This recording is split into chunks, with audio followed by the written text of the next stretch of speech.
Honey, Don't, the next in a 3-part series of Americana-style B-movies by Ethan Coen and his wife, Tricia Cooke. And sadly, maybe not as much a step in the right direction as I was hoping after Drive Away Dolls, but there was still a lot here that I enjoyed. That might make me an outlier. I have no idea. First though, if you're lucky, you might be in a location that is currently playing Lurker in theaters, which I strongly recommend checking out. It's one of my favorites of Sundance, and I'll have my spoiler-free thoughts linked down below. And I also think Twinless is right around the corner, which I was also a huge fan of. Also, I think Ojai is on streaming. A lot of my favorite Sundance movies are available now. Okay, back to the Coen-Cook In Progress trilogy. I feel like these are movies that have all the right pieces, but they don't necessarily get put together in the most cohesive way. Now, I know that the opinions on Drive Away Dolls were kind of all over the place, but I actually did enjoy it a lot more than most people, while still seeing the many areas where it could have been cleaned up to really shine. It and Honey, Don't are both movies trying to bring in this like B-movie exploitation feel, which some people are just never going to be into, and you can make the argument that maybe they could have done it better here, but I do think that the movies do a very good job expressing that that's their intention. Tricia Cooke specifically said that these are supposed to be trashy, lowbrow movies. Again, that doesn't mean it has to work for you. There are areas for improvement, but they know what they're making. But I'm a huge fan of both Margaret Qualley and Geraldine Viswanathan.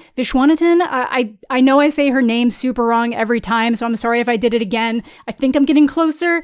She's fantastic in everything I've seen her in so far, so really happy to see her here. Take the shirt off underneath. I'm not here to peddle my wares. And I had a great time with their dynamic. You got Qualley's exaggerated Texas accent being vulgar as hell, while Geraldine is just this reserved and high-strung person. It is a really fun time to watch. But that movie did not walk away without a lot of criticism, so I was kind of hoping that this movie would end up being a step up. And while a lot of it really does work for me, it's going to be a bit of a mess plot-wise. There's a lot going on in this movie for the very clean 84-minute runtime. Yeah, regardless of what you think of these movies, they don't linger. But the biggest thing that threw me off, and this is my fault, is that I thought that this was going to be a continuation of the Jamie character, maybe in some new adventure, because I heard that this was supposed to be a planned trilogy. And I'm someone who's kind of hit the point where I don't like looking into movies if I already know there's something I'm going to watch, so apparently this is just a vibes trilogy that all presumably have Margaret Qualley being a lesbian, and you know what? We will allow it, making this more of a spiritual trilogy. And apparently the third installment is going to be called Go Beavers, so we're really going all in there. Drive Away Dolls was originally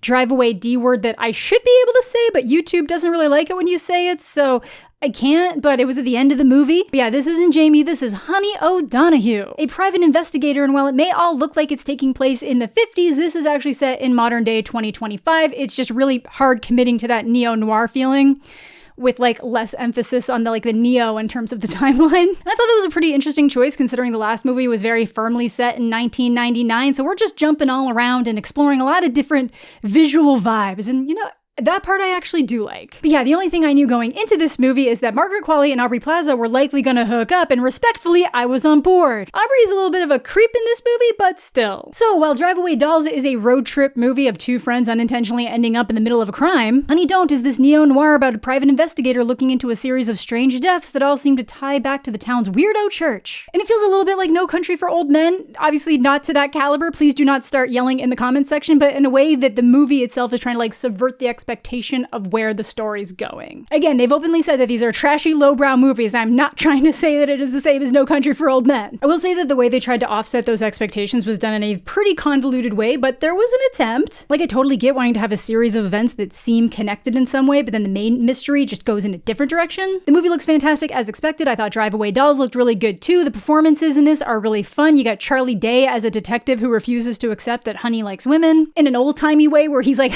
imagine that's a thing that women could do. I like girls. You always say that. Chris Evans plays this egotistical shitbag reverend to perfection. Margaret's great in this as always. I really just like the way she delivers comedic lines very dry. And as much negative as you can say about these movies, they have managed to be interesting enough to keep me on board for Go Beavers. I really kind of hope that that one takes place in Canada so we get a double meaning around beavers. That would be fun. Call me Coen-Cook. But also, if you're wondering, gee, wow, sure is interesting for Ethan Coen to be approaching lesbian stories like this. But a lot of the foundation of these stories are largely based on Tricia Cooke's personal experience at gay bars in the late 90s and early 2000s. And this movie in particular took a lot of inspiration from movies like The Long Goodbye and Fat City. But honey, you don't want to sleep on today's sponsor, Surfshark, an ideal tool for anyone hoping to be a PI. Surfshark VPN is my go-to when trying to protect myself online and access region-locked content. By allowing you to connect to any one of their thousands of different server locations around the world, you can make your internet think that's where you are. And a handful of my friends in certain states have mentioned that it's more essential than ever now due to certain online regulations passing. But for me, it really is just about being able to keep up with my movies and shows. For example, when I'm traveling and have to go to the US, my Crave subscription stops working. And that's where I access all my HBO and other prestige media, so if I want to keep up with something like Peacemaker, I just need to connect to a Canadian server location and I'm good to go no matter where I am. It is not my fault that Canada doesn't have HBO Max. Then there's always situations where movies end up on streaming services that you do have, but just not available in the country that you live. Like there's so many movies that end up on international Netflix that we don't have in North America, and it just takes a quick click to get access to it all. I also love having it anytime I travel because it helps encrypt my data while on public Wi-Fi, whether it's on my phone or laptop. Surfshark also lets you generate alternate email addresses and US phone numbers so you don't have to give out your personal data where it's not necessary, cutting down on spam, scams, and other nefarious data exploits. Surfshark is fast, secure, blocks unwanted ads, and can be used across unlimited devices. So try out Surfshark for yourself today and get 4 extra months free by going to surfshark.com/Jedi and using code Jedi at checkout. Alright, let's get into those spoilers. So while Drive Away Dolls stays pretty straightforward as it works back and forth between the girls and the people trying to find them, I feel like Honey Don't ends up a lot more disjointed. Not in a way that's confusing to follow, but it just feels like it builds up and then brings us back into something new, hopping around to get the information on screen just before it'll be relevant. So large chunks of this movie kind of feel like they belong in the intro, but we're like almost done. But the movie itself starts with a very chic woman taking off a ring of a presumed car crash victim. A dead woman that we'll come to learn had contacted Honey just the night before to meet about something she didn't feel safe going to the police about. And instantly, I'm on board. A nice classic crime flick. This one taking place in Bakersfield, California, though it does really feel like some forgotten Midwest town, with a dead woman potentially linked to a larger crime that got her killed. But yeah, that's Honey. Private investigator doesn't want to let the police know that this woman had contacted her ahead of time. She's not really someone who maintains strong relationships, but we see a little bit of her family, so after we get the rundown on her, we meet Reverend Drew, played by Chris Evans, who is clearly having the best time. His last name here is actually Devlin, which I thought was a really great touch to this character, and his method of preaching is interesting. He's got this whole thing about submission and actually has sex with the members and then has them chant about him being the light. So some real major cult vibes here. And on top of that, it's pretty clear that he's involved in selling drugs and one of their guys just died, so right away they're really setting up for whatever happened with the girl in the car being related to this church, because the ring they pull off her finger matches his. And this is where things start to get a little bit messy with how the story's laid out for us, but everything does end up super connected. But not necessarily in a way that they actually fit together, like the woman in the car who's dead, Mia, her death was either foul play or an accident, while the drug guy OD'd when they were driving a shipment back to the church. Two deaths linked to the same place but unrelated. Correlation does not equal causation in a way, but still connected, which continues when Honey gets back to the office. The person trying to hire her for work wants her to catch his boyfriend cheating. And then that boyfriend ends up dead outside a bar because he doesn't have drug money, linking him right back to the church. So yeah, there's just strange deaths all over that are all technically linked to the church but not actually connected in any real way. Mostly just accidents and unfortunate events. Like Hector here didn't want to kill the guy just because he didn't have his drug money. He just got a little thrown off by being offered a blowy. Yeah, when Eichner's cheating boyfriend didn't have the money, he offered Hector a BJ, which Hector did not appreciate as the little godly man he is. Gets them into a little scuffle, Hector tries to panic leave and accidentally runs the guy over. So that's bad enough for the church if people start sniffing around. But the bigger deal is that the French people supplying those drugs were already very unhappy that one of the employees OD'd on their own supply. And the spokesperson for the French is the one who pulled the ring off Mia, so they also know that that happened. So they're really not going to be happy when a third body connected to the operation ends up dead, especially with this one being a customer, so Reverend Drew will be taking care of that in a bit. Now while all this is happening, Honey's obviously still looking for more information on this woman who died, Mia. Obviously interested in the fact that she died the night after she asked for help. So she goes to visit the parents, who have no idea why their daughter would have been calling a private investigator, but it becomes pretty clear that this was a woman who felt lost, was looking for meaning, so it makes sense that she would have joined a church looking for that because her room is loaded with self-help books. So we as viewers can kind of infer that she probably became aware of some of the criminal stuff that was going on in the church and wanted Honey to look into it more. And it definitely seems like she was aware of some of those inner workings, because when Honey finds her church robes and pulls it up, there is a chain lingerie hidden inside it. So yeah, it definitely seems like she was part of Reverend Drew's spiritual fulfillment, or filling. I'm so sorry. Now Honey doesn't instantly know it's Reverend Drew. It's not like this church is so big that it dominates the culture of the city, but her assistant does manage to track down the robes right back to Four-Way Temple. Yes, that is the name of the church. It's named after that because the four main tenets he preaches changes, but the really big one is submission. Which brings us right to one of his sermons with two big old pictures of himself on either side of the podium talking a lot about that submission, which I'm sure is twofold, submitting to the Lord and him. He's clearly an over-exaggerated character, but televangelists are really not that far off from what we're seeing here. Again, they make sure to show us that the church logo matches the rings. But anyway, after this, he finds out about that accidental murder in the parking lot, so he wants his main helper guy here, Shuggy, to kill Hector because he's now a loose end to their operation. If the police get to him, he might roll over, tell them what everything's happening, and you can't have a church-run drug op if the cops are sniffing around. The interesting thing, though, is that Hector really doesn't seem to see this coming because he's just very focused on finding his rope so he can get to church. And the whole thing really does just turn into a series of hijinks behind the scene, but it's all leading people to the church, which means it's only gonna get messier when Shuggy goes to kill Hector, but starts with his grandmother, not the abuela. You know it's coming, though. Hector's stressing her out, and she just mumbles to herself that he's gonna be the death of her, and yeah. Pretty fun scene, though. Shuggy goes to stab Hector, which he can see coming in the reflection of his dead grandmother's eye, and somehow makes it out on top of this interaction. I was really hoping that this guy was gonna keep getting into a series of unusual situations and somehow always come out on top, but sadly, no. He wants revenge, so he makes his way to the Reverend's chambers,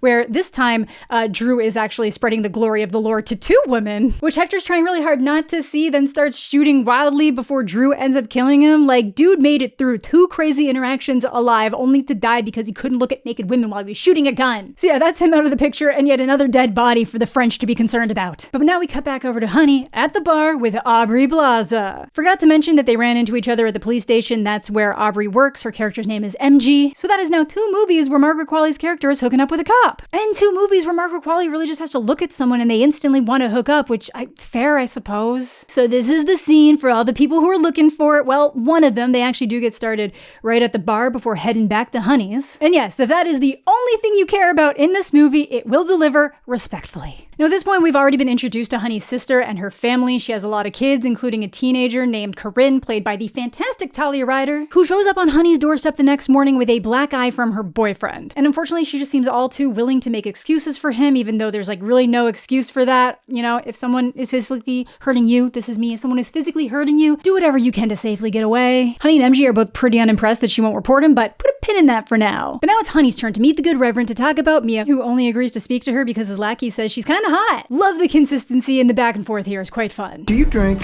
Heavily, it's a point of pride. Eventually, she does manage to get him to talk about Mia, and he just says, like many of his congregants, that she was lost and seeking. Then tries to suss out what might be going on with the sex side of the church, and he's just kind of like, no, the help I provide is spiritual, bodily, and a full encompassing of humanity. But she's just like, I don't know, it just kind of sounds like you're exploiting people in need, not helping them.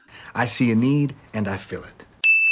Says she'd rather use her dildo to open her up because at least there's not a creep attached to the other end. Fair point! I do love to see Chris Evans in these kind of roles. I think it's so funny after Captain America. So just to recap, at this point, the church had one random death when they were picking up some kind of drug shipment. They then have this guy that accidentally gets killed by one of their delivery driver dealers. Then the guy that's in to deal with that ends up dead after killing a grandmother, and then the guy that he was supposed to kill gets killed by the Reverend. So there's like a lot of bodies stacking up, and none of them directly relate into Mia, but it's all gonna lead people to the church and whatever happened with Mia. The main focus for Honey at this point is still wondering whether or not Mia's death was accidental. Because after this meeting, she feels pretty confident that whatever Mia was calling her about could have very well been related to the church. Back to her having sex with Aubrey, though, where they both end up opening up about their lives afterwards. We see a lot of darkness coming out of Aubrey's character, MG. She had an abusive father, and apparently Honey's dad was the same before he took off. Which is why, while all this was going on, and the niece is at work being creeped on by an old guy who's then waiting for her at a bus stop, I was pretty sure that was going to be Honey's dad, who would also have been Corinne's grandfather. She just would have no idea that that's who he is because she never would have met him. So when this guy just comes up to her saying that he loves her, she takes off and then actually goes missing. So that's now just a whole other layer that Honey's gonna have to deal with. And as we know, shouldn't be related to the church, which is the main thing that pulls away from any cohesion this movie was trying for. I do appreciate where they're going for it in terms of a series of random events that seem connected but might not be, but this is a mess. But after Corinne goes missing, it leads to a very fun scene of Honey accosting the abusive ex and beating the shit out of him. Because, you know, sometimes violence is the the answer to violence. So we do kind of pivot into familial drama around here. As expected, the old guy was Honey's dad, who's now suddenly ready to be back in her life and a good father. Hitting her with, "You'll regret not having a relationship with me when I'm dead," you know, the narcissist play, which is really just that he's regretting his choices in life and trying to make her feel bad for it. Don't worry, we're not going to go too far on that. It's mostly just to let Honey know that Corinne ran off alone from the bus stop, which is at least something, at least some kind of lead of where she last was. Honey does start wondering if there's a possibility that Corinne somehow landed in the church, just swayed that way because of the stuff that happened with the boyfriend, putting her at risk of ending up like Mia, which gets even more concerning when Detective Marty tells her that Mia didn't die in the car accident, she was stabbed multiple times beforehand. Then she finds out about Hector's abuela being killed and that the other dead body in the house was someone who worked for Reverend Drew. So she's now very sure it's all connected, that someone in the church probably killed Mia and there's some other crazy things going on. But not that she'll get the chance to talk to Reverend Drew about it because the French lady kills him after they have sex because he pissed off the French people with all the deaths. Wild work out here. Now Honey actually rocks up right when the gunshot goes off, but she can't get inside and then just sees the Vespa lady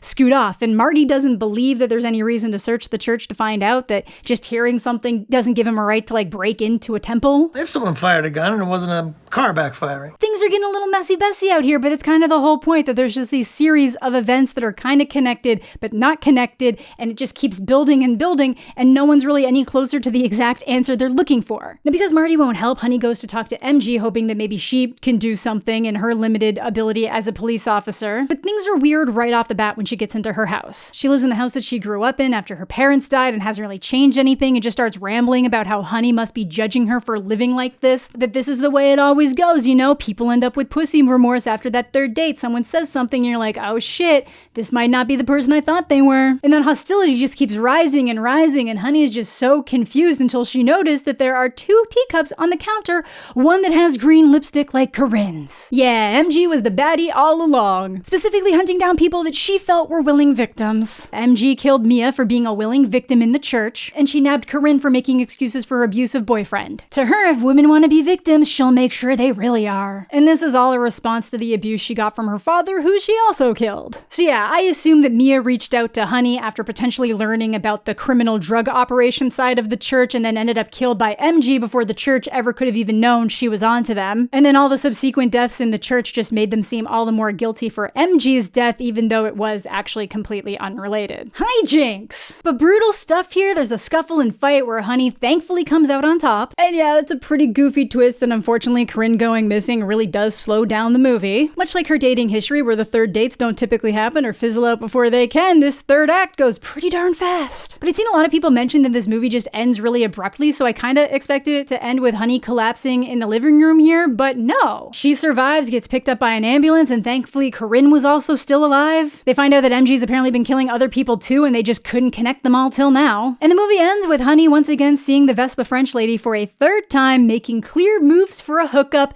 The end. Yeah, she really does love those criminal women. Honey, don't do that. I don't think that felt that abrupt. We got the third act, we figure out what happened, we got the motivation as to why. I think that's an ending. You don't have to like it, but I think it's an ending. Clearly not the best movie, and other than restructuring things once Corinne gets kidnapped, I don't know what major changes I'd make to clean this up. There's scenes that just feel like they keep bringing you back to like a starting point when there should be more momentum, and I don't think that restructuring things would immediately make the difference. I wish they had done more with the church because it's such a weird and interesting thing, and they could have set it up better if they really wanted Honey to think Corinne ended up there. Definitely a lot more style than substance, which is unfortunate because I like the pieces. I do like the pieces. I like the vibes. I like the characters. I like the ideas that they're going for. It just needs to come together better, and that just seems to be the area they can't quite crack yet. But again, definitely more into this than a lot of other people seem to be. I wouldn't rate it super high, but I don't have a problem rewatching it and going back over it for this video, which is not something I can say for many movies that I would give similar ratings to, so I gotta give it props for that. I don't think I'd go as far as some people and say that Ethan Coen has no juice compared to Joel, but you know, maybe there's a reason that they work really well together. But again, these movies are going for a completely different vibe. They have different intentions, and they just maybe haven't quite cracked that code yet. But that's gonna do it for today's video. I know a lot of you are asking me to cover this, so I hope this delivered. Did you end up enjoying the movie? Have you seen the movie? Were you really only in it for the moment. Do you like the third act MJ twist, or do you think it should have been 100% related to the church? Again, I kind of like that unintentional hijinks where everything seems so connected, and it kind of is, but then at the end, it's not really. But yeah, let me know what you guys think of this one down below. Thank you all so much for watching. Thanks as always to my Patreon supporters and YouTube channel members. Subscribe to the channel if you're new. Leave a like on the video if you're into that kind of thing. All my other social medias are listed down below. I'm about to be at the Toronto International Film Festival, so if you're interested